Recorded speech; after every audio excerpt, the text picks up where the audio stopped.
It has to be the ultimate in frustration for students, their parents, and their teachers.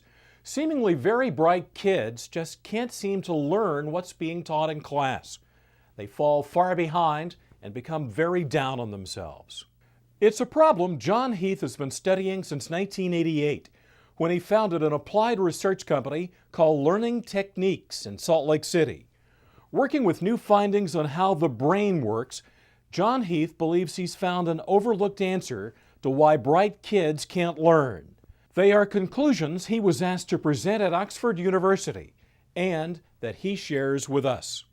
Usually a child is intelligent. The parent feels they're intelligent. They see some things that they do around the house and they know that they're bright. However, they have taught this child, perhaps taught the child to death, but the teaching is not sticking. So they can't figure out, why is this bright child not able to learn? And so they'll try some tutoring and they'll try different things and they'll work hard at home, and then they come to me and say, we've tried everything now. What's your suggestions? A child like this is usually frustrated, really good at some things, but they have some things they're not so good at, so the parent says, now what's wrong? How come you can do math but you can't read?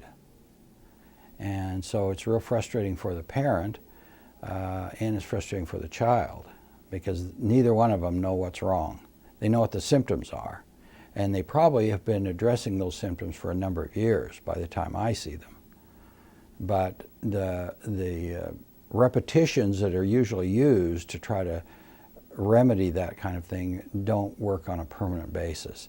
As long as the repetitions are going on, usually the child does better. But the minute all that special help stops, they start to struggle again because the underlying problems are still there. They weren't addressed. As we mentioned, John Heath himself had a difficult time learning. Struggled with learning. I was not a good student, and I had good parents, however, and they tutored me to death, but it didn't help very much. And they kept telling me I was smart, but I couldn't do what other kids could do. So I thought, well, they're just telling me that. It's not really true. They just love me and they're just telling me that.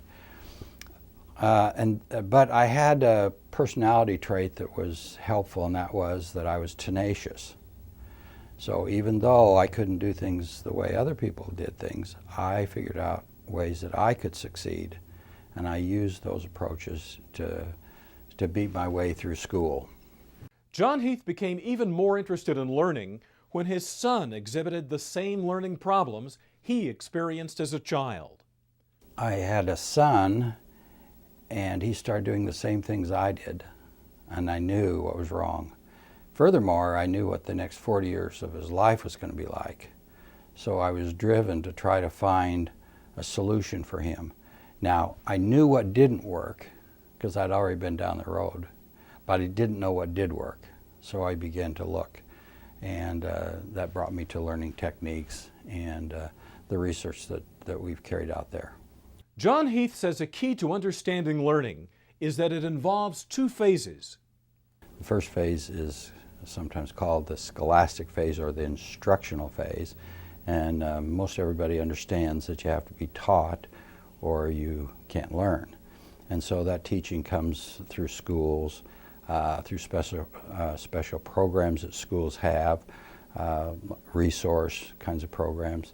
Parents often get involved and they'll try to help by giving a child additional repetitions. Tutors are employed and they do the same thing. So all those people are involved in dispersing information to an individual. And that's what's involved with the scholastic phase. Then the second phase is called the neurological phase of learning. And that's where each one of us mentally capture these incoming pieces of information, and we process those pieces, mentally process them. And as this processing takes place, the product of learning begins to be produced.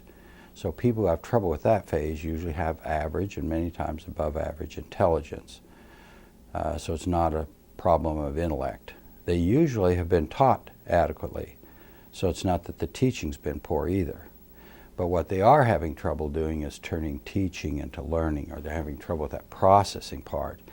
And you usually see those symptoms, those struggling symptoms, fairly early in their life, and those problems tend not to get better as the years go on.